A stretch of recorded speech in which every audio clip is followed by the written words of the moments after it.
I was at a meeting that Bill had, one of the last meetings that he had in 2003, and he stood and said, on the third row, there's somebody here that has a son who is hard of hearing. Would you please come forward? And then he asked again, I know there's somebody here, please come forward. And I thought, goodness, I don't have a son, but I have a grandson. So I put my hand up, and Bill said yes, and I said, I have a grandson. And he looked at me and he said, come forward. And he asked me where our grandson lived, and he was in Christchurch. We live in Auckland. And he said, when would you next be seeing him? And I said, in 2 weeks' time. And so he asked me to put my hands out, and he placed his hands on my hands.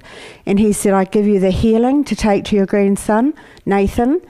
And he said to me that when I'd carry that healing, God's healing, and I was to place my hands on Nathan's ears, which I did do. I prayed a lot, about 3 days before it was time to do it, and I placed my hands on his ears, and he had grommets which were ready to come out.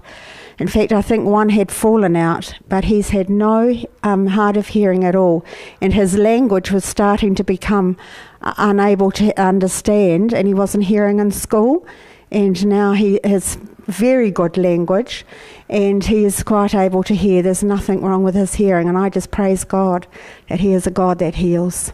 Thank you.